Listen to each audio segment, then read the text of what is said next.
La situation est très tendue à Paris, où le mouvement pour l'autodétermination de la Kabylie a décidé de maintenir l'organisation de son événement, a proclamé une déclaration unilatérale de l'indépendance de la Kabylie. Et le MAC a décidé de recourir à une salle située au cœur de la capitale française, au cœur de Paris, dans une ambiance très tendue, dans une atmosphère très tendue, puisque la police française elle a quadrillé le quartier où le MAC va organiser sa cérémonie de déclaration unilatérale de l'indépendance de la Kabylie. L'accès à ce quartier est verrouillé, il y a des contrôles policiers, des contrôles policiers assez stricts. Le MAC a décidé coûte que coûte de maintenir sa cérémonie de proclamation de l'indépendance unilatérale de la Kabylie. Le lieu a changé, ce n'est plus la ville de Versailles, ce n'est plus le palais des congrès de Versailles qui pouvait accueillir la salle plus de presque 1200 invités. Les élus et les politiques français ne viendront pas, mais visiblement ils ont fait parvenir à la direction du MAC des messages de soutien, des lettres de soutien qui seront lues. Il y aura une diffusion sur les réseaux sociaux. Il y a une confusion générale ici à Paris, il y a un climat de tension. Les autorités françaises veulent protéger l'ordre public, protéger la sécurité publique,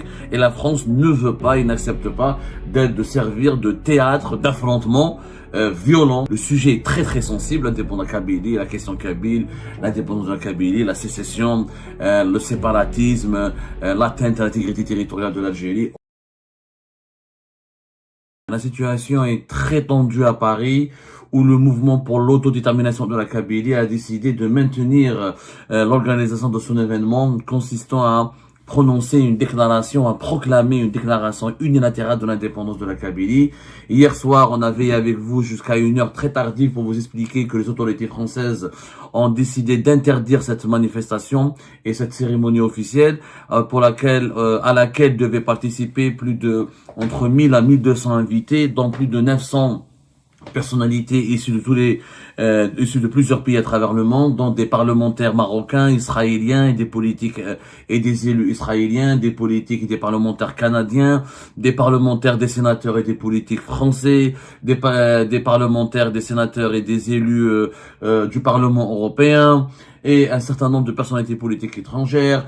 Certains titres de la presse étrangère devaient participer et couvrir cet événement qui devait avoir lieu initialement au niveau d'une salle prestigieuse et très luxueuse située au sein du palais des congrès de Versailles, juste en face du fameux et célèbre château de Versailles dans la région parisienne. Le préfet des Yvelines, Frédéric Rose, on l'a expliqué hier, vous pouvez revoir notre émission.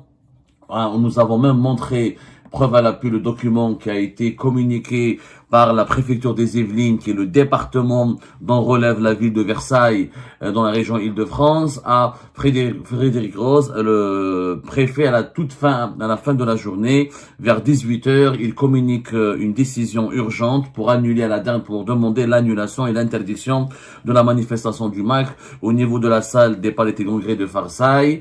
Les avocats du MAC, deux avocats du MAC dont nous avons cité les noms hier, les deux avocats, le premier est un franco-israélien qui travaille comme chroniqueur, il fait une figure importante de la chaîne de télévision CNews.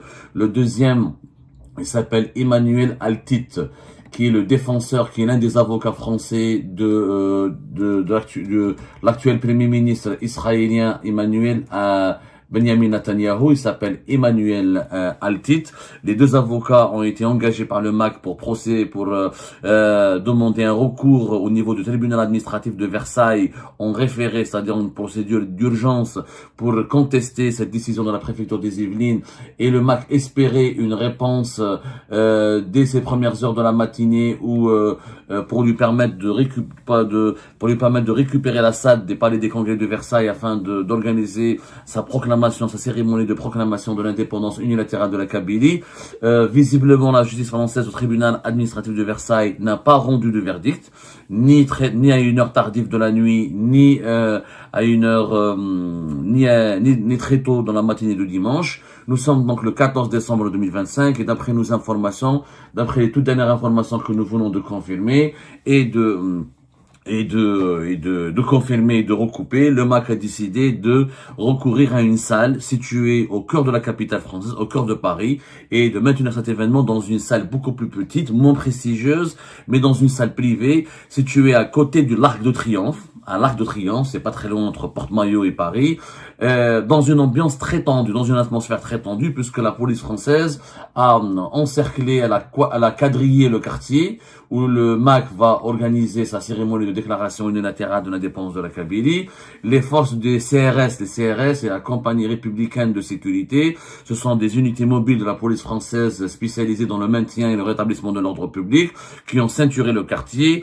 Et à côté de la salle où les militants du MAC se sont rassemblés, ou vont dans la salle dans laquelle les militants du MAC vont se rassembler pour lancer cette cérémonie de déclaration unilatérale de l'indépendance de la Kabylie, a été l'accès à ce quartier, l'accès au quartier où se trouve cette salle, qui a été louée et qui va être occupée par les militants de la direction du MAC et leurs invités, notamment des invités étrangers. L'accès à ce quartier est verrouillé. Il y a des contrôles policiers, des contrôles policiers assez stricts. Visiblement, les autorités françaises veulent à tout prix éviter des incidents qui menacent l'ordre public et la sécurité publique. Ils ont peur que des bagarres, que des rixes, que des scènes de violence éclatent au cœur de la capitale française entre des militants du MAC et des militants favorables au régime algérien, ou des militants anti-MAC qui peuvent ne pas être favorables au régime algérien, mais qui sont totalement hostiles et totalement opposé à cette démarche radicale du MAC qui consiste à déclarer la sécession de la Kabylie du reste du territoire algérien, qui demeure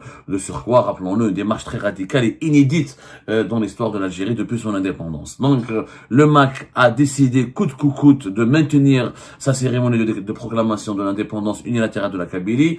Le lieu a changé, ce n'est plus la ville de Versailles, ce n'est plus le palais des congrès de Versailles qui pouvait accueillir la salle plus de presque 1200 invités. Selon nos investigations, les élus, les politiques français qui étaient invités à cette cérémonie ne viendront pas. Ils ont décidé de ne pas venir par mesure de sécurité. Est-ce qu'ils ont subi des pressions? Est-ce qu'ils ont été approchés par les autorités françaises? Ou est-ce qu'ils ont convenu avec la direction du MAC pour ne pas envenimer la situation et pour ne pas s'exposer à des risques d'insécurité ou à des risques de dérapage ou de comment dirais-je un risque d'éclatement de troubles à l'ordre public, etc. Les élus et les politiques français ne viendront pas à cette cérémonie de proclamation de l'indépendance de la Kabylie par le MAC, mais visiblement, ils ont fait parvenir à la direction du MAC des messages de soutien, des lettres de soutien qui seront lues et rendues publiques par la direction du MAC. Il y aura une diffusion sur les réseaux sociaux en direct. Selon nos informations, ça va commencer à partir de 14h30, 15h, où Farhat Mhani et l'ensemble des cadres et des dirigeants du MAC vont faire leur proclamation de l'indépendance de la Kabylie, où ils vont faire une déclaration publique. Les images qui seront diffusées sur les réseaux sociaux nous donneront donc une indication très précise sur la composition de l'assistance ou du public qui a été associé à cette cérémonie, qui naturellement n'a absolument rien à voir avec ce qui était annoncé au départ. Le MAC organisait au départ, au préalable, une cérémonie très prestigieuse dans un lieu avec 1200 invités, avec les représentants de la presse étrangère. Est-ce que les représentants de la presse étrangère, notamment de la presse française, est-ce qu'ils vont couvrir cet événement dans ce nouveau lieu qui est situé à côté de l'Arc de Triomphe? On n'en sait rien. Franchement, on n'en sait rien. En tout cas, il y a une confusion générale ici à Paris, il y a un climat de tension. On sent un climat de tension. Les autorités françaises ont peur que des troubles à l'ordre public viennent caractériser ou viennent ébranler cet événement. Et les autorités françaises, notamment les renseignements généraux et la police nationale en France, est en train de surveiller cet événement, de le quadriller, tout est ceinturé, tout est particulièrement scruté. Il y a un risque peut-être d'attentat, il y a un risque d'attaque physique, d'attaque meurtrière, il y a un risque il y a en tout cas une atmosphère très tendue. Les autorités françaises veulent protéger l'ordre public, protéger la sécurité publique, et la France ne veut pas et n'accepte pas de servir de théâtre d'affrontements violents et ça peut être même des affrontements meurtriers, parce que le sujet est très très sensible, l'indépendance de la Kabylie, la question kabyle, l'indépendance de la Kabylie, la sécession, le séparatisme, l'atteinte à l'intégrité territoriale de l'Algérie, au regard de l'importance de la communauté algérienne en France, au regard du poids démographique très important des Algériens de France. Il y a effectivement une menace sérieuse, une menace dangereuse pour l'ordre public, une menace de trouble à l'ordre public. Le préfet des Yvelines n'a pas eu tort. tort, je pense, d'utiliser cet argument. Maintenant, est-ce que les autorités françaises, comme je le disais hier, ont cédé à un chantage ou à des pressions des autorités algériennes? Je ne le pense pas. Je pense que les autorités françaises veulent être neutres. Réellement, sur le plan politique et diplomatique, la France ne pouvait pas s'associer à cette démarche radicale du MAC. Encore une fois, c'est comme si demain l'Algérie allait abriter l'organisation d'une cérémonie de proclamation de l'indépendance unilatérale de la Corse ou de la Nouvelle-Calédonie qui serait organisée à Alger par les séparatistes, les mouvements séparatistes et indépendantistes de la Nouvelle-Calédonie ou les mouvements séparatistes et indépendantistes de la Corse. C'est pas possible. Si les autorités françaises ne s'étaient pas démarqués, n'avaient pas marqué leur désaccord avec le MAC, là, on aurait pu assister à de très fortes tensions diplomatiques. Et à juste titre, l'Algérie aurait pu dénoncer la France, aurait pu réclamer à la France des explications, aurait pu, la France aurait été dans une position inconfortable sur le plan moral et sur le plan politique et diplomatique. Sur le plan moral, parce que c'est un problème algéro-algérien. Est-ce que la France, est-ce que la liberté d'expression est-ce qu'au nom de la liberté d'expression, on peut permettre des activités séparatistes, sécessionnistes? Parce que là, il ne s'agit pas de parler des détenus politiques du MAC, il ne s'agit pas de parler du projet politique du MAC, il ne s'agit pas d'expliquer la cause du MAC, ce qui est leur droit le plus absolu. Et le MAC a des activités politiques très nombreuses en France, des activités partisanes. Farhat Mahani a été reçu au Sénat, au Parlement français, par de très nombreux maires, par des élus, et il a fait des chaînes de télévision en France. Donc, il n'y a pas de répression particulière contre les militants de la direction du MAC.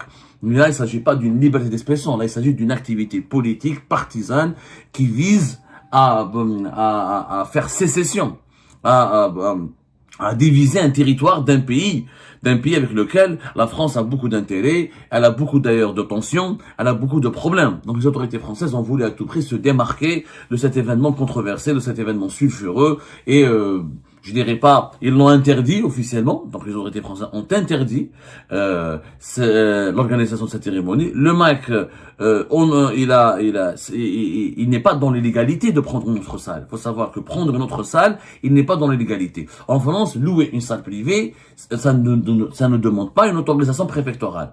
C'est pas un rassemblement dans la rue, ou une manifestation publique, ou une marche dans les rues de Paris. C'est un lieu privé. Quelqu'un, il a une salle, il a loué au MAC. C'est une affaire privée.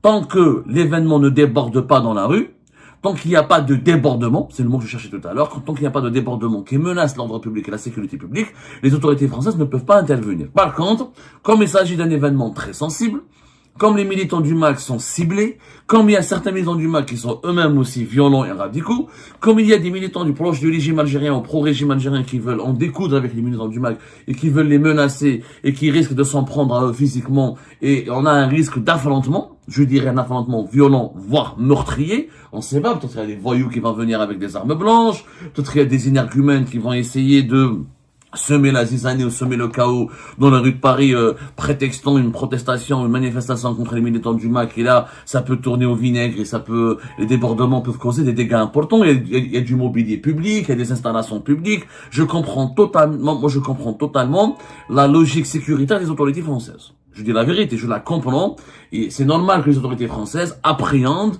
l'organisation d'un tel événement, et c'est normal qu'ils déploient un dispositif sécuritaire puissant et impressionnant, parce que la France n'a pas à accepter de se transformer en un ring d'affrontement entre différentes factions politiques algériennes qui viennent en France pour régler leur compte.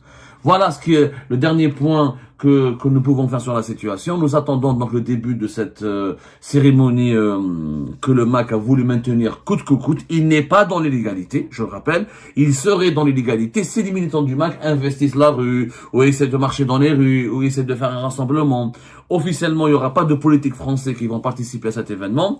On essaiera de comprendre pourquoi les politiques français pourquoi certains politiques français, notamment de la droite, l'extrême droite, ont décidé de déserter ou de s'absenter. Est-ce qu'il s'agit Est-ce qu'ils ont pris cette décision pour des motifs sécuritaires ou pour de pures considérations sécuritaires? Est-ce qu'il y a d'autres considérations diplomatiques qui expliqueraient leur décision? C'est encore très tôt pour se prononcer sur ce sujet. En tout cas, l'information que nous vous rapportons en exclusivité, le MAC maintient sa décision d'organiser une cérémonie de déclaration unilatérale de l'indépendance de la Kabylie dans un lieu privé à Paris, au cœur de la capitale française, pas très loin de l'Arc de Triomphe. Un dispositif sécuritaire impressionnant. Les forces de la police française ont été fortement déployées autour du lieu qui a été choisi par le MAC pour cet événement, et des contrôles policiers et une vigilance policière à un niveau très élevé a été mis, un système de vigilance, voilà. Il y a une vigilance policière de très élevée qui a été mise en place par les autorités locales de la préfecture de police de Paris, espérant qu'il n'y aura pas de débordement et espérant que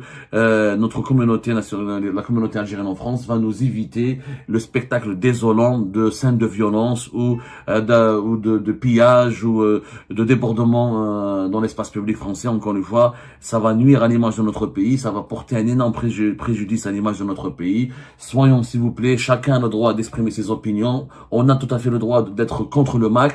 On a même le devoir d'être contre le projet du MAC, parce que l'unité nationale et l'intégrité territoriale, c'est une cause légitime et noble, et même c'est un devoir pour tous les citoyens algériens. Ceci dit, la violence, la vindicte, les troubles à l'ordre public ne sont pas du tout des outils qui nous permettront de défendre des valeurs. Les militants du MAC, tant qu'ils sont pacifiques, ils ont le droit d'exprimer leur opinion, de défendre leur vision, de défendre leur projet. Maintenant, ce combat doit rester politique et intellectuel, et il ne doit pas déborder, et il ne doit pas, encore une fois, aboutir à des scènes de violence ou à des comportements préjudiciables qui mettraient en péril l'intégrité physique et l'intégrité morale de n'importe qui, Ni les citoyens français, ni les citoyens algériens ne doivent être menacés dans leur intégrité physique, et les troubles à l'ordre public, les autorités françaises ont le droit de les empêcher. C'est tout à fait compréhensible, et je dirais même, c'est tout à fait même, c'est logique.